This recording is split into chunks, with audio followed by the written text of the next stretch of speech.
And then stick officials became aware of traces. And then stick around because we have updates on the Cameron Peak fire and COVID testing in the dorms, all that and more at CTV News starting now. Good evening, Rams. I'm Kenneth Fredrick. And I'm Sophia Ridley. Welcome to the first Thursday night news show. A lot has happened this week, so let's get right into it.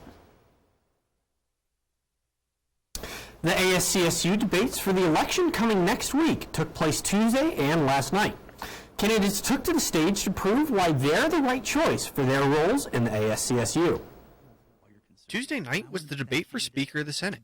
Candidates Kyle Hill, Christian Dixon, Tristan Reyes, and Liz Today talked on issues that would also come up at the presidential debate the following day.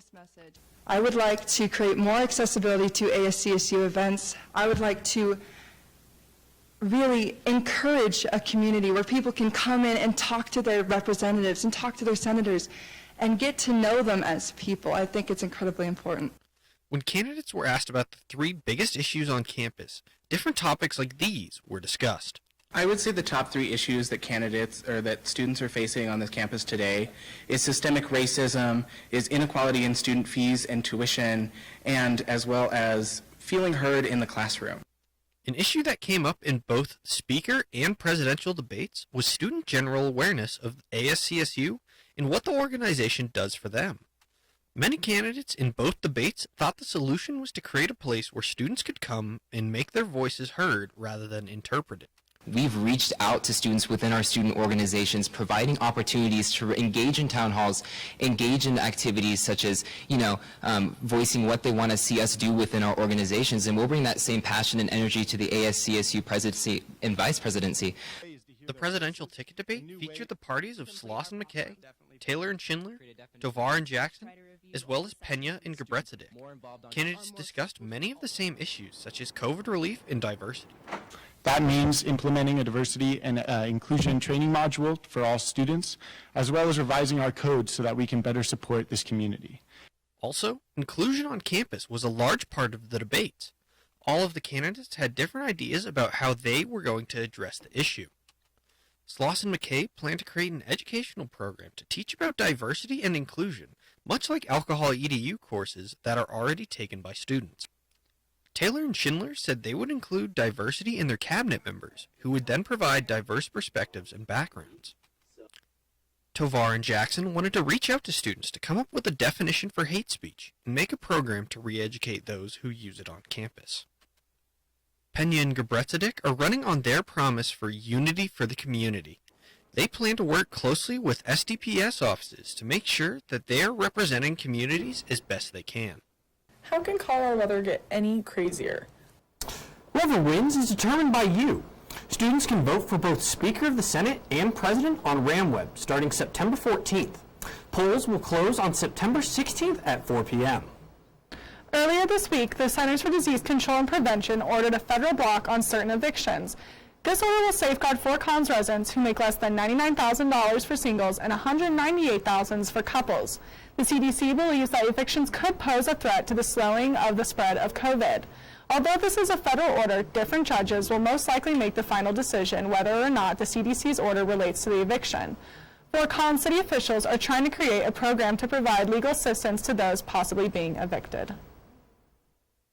This semester has already been a bit of an odd one in terms of how things are being done. And for some of the students in the dorms, things have taken a rather unfortunate turn. Of COVID-19 and some of the wastewater around campus. CTV reached out to Del Rey Sierravola, a public safety and risk communications manager, who was able to provide us a link to a website that answered a majority of our questions. From the website, we were able to find out that two of the housing areas the university has were affected in this situation, one being all of Braden Hall and the others being one of the buildings in University Village. They were mandated to do a university's free testing, as well as all employees who worked in the Moby and Durrell, as well as all members of Kappa Sigma after 5 positive confirmed cases from that frat. Other members of the CSU community were also strongly encouraged to get testing done, such as students who are living in Corbett Hall, fraternity members living around the city, and graduate teaching assistants who have a lot of in-person contact with students. It is looking as though CSU will continue to test wastewater samples, as well as update information whenever they can to the students and public through this website and emails. Remember, Every morning you should be filling out your daily symptom checkers and staying home if you meet any of the criteria. If you're worried that you or someone that you have come into contact with may have COVID-19, you can go to one of the COVID-19 testing sites found around Fort Collins or ones found on campus.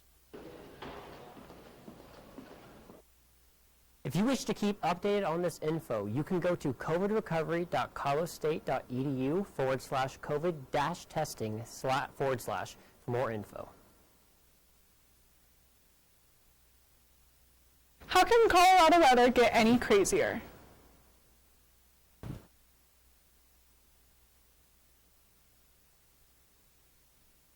On Monday, we saw orange skies, ash falling like snow, and temperatures as high as 91 degrees, only to have real snow and temperatures of 32 degrees the next day. The Cameron Peak Fire has reached almost 100,000 acres with only 4% containment. Colorado State University biology student Calder McCarthy describes the weather as apocalyptic. It was wild. I went outside of my room and it looked like an apocalypse, and I couldn't even see over the horizon. And it was just like red skies and a bunch of ash falling from the sky. And it was like it was snowing, but it wasn't snowing.